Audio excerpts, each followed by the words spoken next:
Metal fragments glow in the darkness. Screams echo through the cave. The man who was meant to change the world lies motionless on the ground, not saved by genius, not saved by a machine built from scraps, not saved by hope. Tony Stark dies in the cave, and with him dies more than just one man.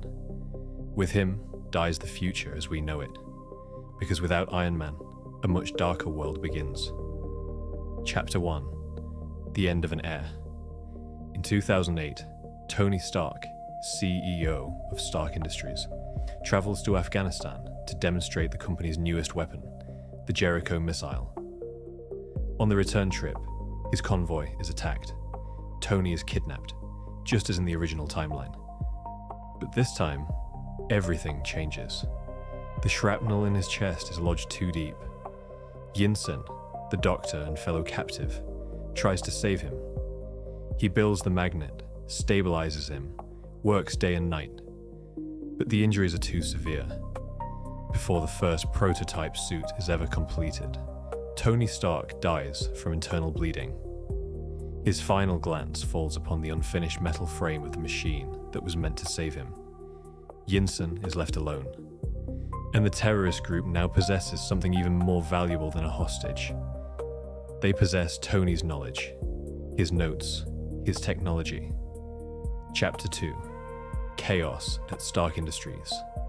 In the United States, the news hits like a bomb. Tony Stark, dead. The media covers it non-stop.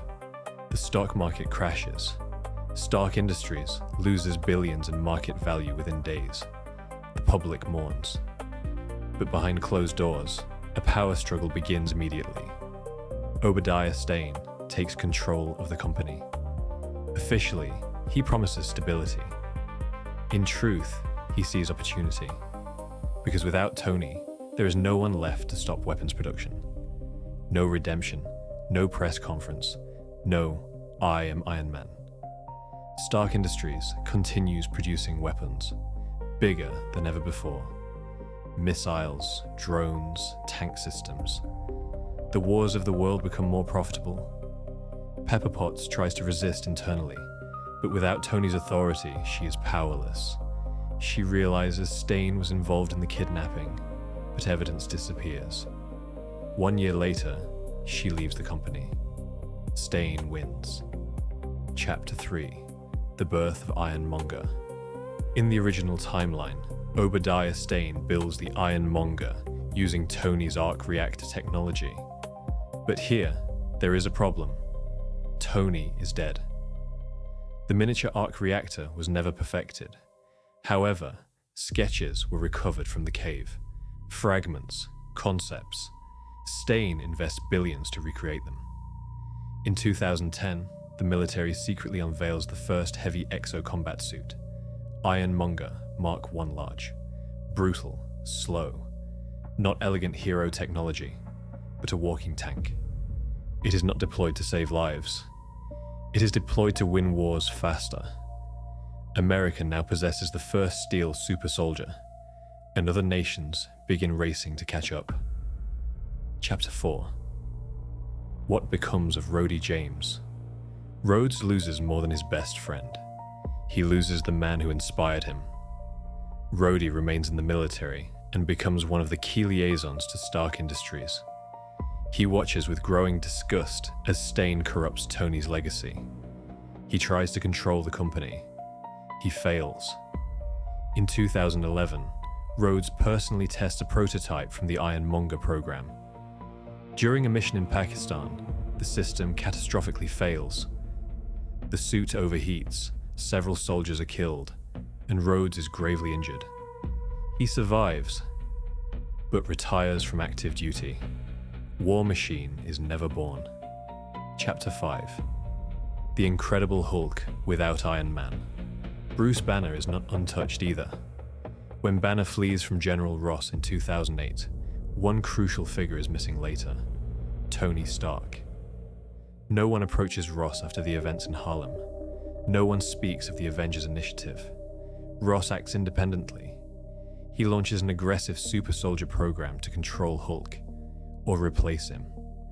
Emil Blonsky survives his transformation into Abomination, horribly damaged, and is held in a secret facility.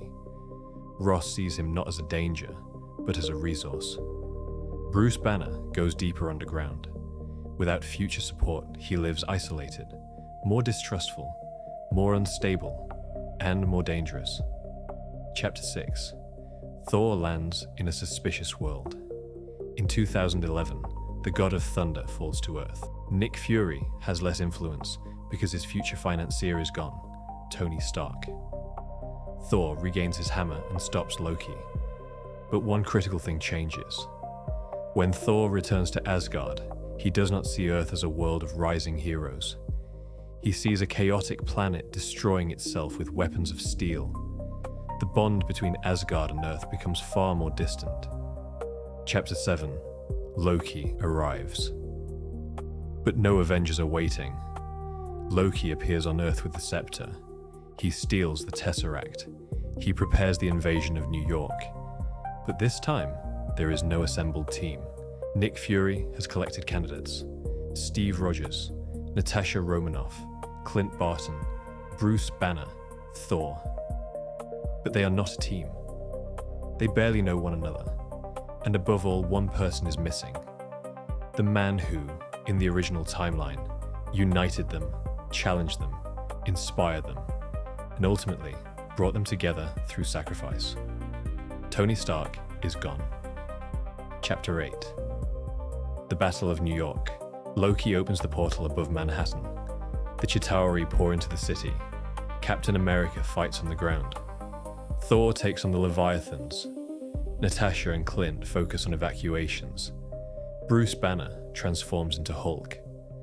But without any emotional bond to the team, he loses control much faster. He tears through entire city blocks, attacking friend and foe alike. And there is no one in the sky. No IronMan rescues, no aerial support, no redirected energy beams, no flying firepower. Then comes the heaviest blow of all. The Security Council launches the nuclear missile at Manhattan. In the original timeline, Tony Stark carries the missile through the portal. Here, there is no one capable of lifting it or redirecting it. Thor tries to deflect it with Mjolnir, but Chitauri air forces hold him back. Precious seconds are lost. The missile detonates above Stark Tower. A massive shockwave tears through Midtown Manhattan. The portal destabilizes from the blast, flickers, but remains open. The Chitauri forces already in the city are hit hard, but not destroyed. New troops continue pouring through the rift in the sky. New York becomes a war zone. Hours later, Natasha Romanoff reaches the tower under impossible conditions. Together with a badly wounded Clint Barton, she uses Loki's scepter to finally close the portal. But by then, it is far too late. Large parts of Manhattan lie in ruins. Hundreds of thousands are dead or exposed to radiation. The city is scarred forever. Captain America is pulled from the rubble with severe injuries. Hawkeye dies shortly after the portal is closed. Black Widow barely survives. Hulk disappears in the chaos.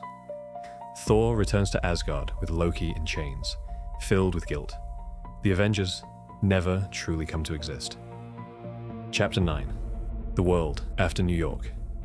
By 2013, Earth lives under the shadow of the New York catastrophe. Images of the nuclear-destroyed skyline spread across the world. Humanity is traumatized not only by the alien invasion, but by the fact that governments were willing to sacrifice one of their own cities. Trust in political institutions collapses. The United States still pushes through global security laws. SHIELD is granted sweeping powers. Worldwide surveillance systems expand rapidly. Many accept the loss of freedom out of fear of the next attack. And in the shadows, one organization grows stronger than ever: Hydra. Without Tony Stark, there was never a technological counterweight, never the chain of events that would weaken Hydra early. They are embedded deeper than ever in governments, militaries, and intelligence agencies. Project Insight begins sooner. 3 helicarriers are constructed, now enhanced with recovered Chitauri technology and resources from Stark Industries. Few ironies are more bitter. Tony's company supplies the tools of the tyranny Tony himself would have fought. Chapter 10. What becomes of the heroes? Steve Rogers. He survives New York, badly wounded. The sight of a sacrificed city destroys his faith in the systems he once defended. He becomes a symbol of resistance against government control, and therefore an enemy of the state. Natasha Romanoff. She carries immense guilt for closing the portal too late. While investigating, she uncovers Hydra's presence inside S.H.I.E.L.D., but without a team behind her, she is forced underground. Bruce Banner. After losing control in New York, he vanishes completely. Worldwide, Hulk is no longer seen as a hero, but as another threat. Every reported sighting triggers military pursuit. Thor. He rarely returns to Earth. His shame at failing to protect Midgard is too great. Trust between Asgard and Earth is badly damaged. Chapter 11. The legacy of the man who never became Iron Man. The greatest tragedy of this timeline is not only that Tony Stark died, it is that he never had the chance to change. He died a weapons manufacturer, not a hero. And now, even the shattered heart of New York bears his name. Stark Tower becomes a symbol of arrogance, war, and collapse. The world remembers Tony Stark as an arrogant billionaire whose weapons and influence helped shape a dangerous era. No one knows the man he could have become. No one knows the sacrifice he would one day have made. No one ever hears the words, "I am Iron Man."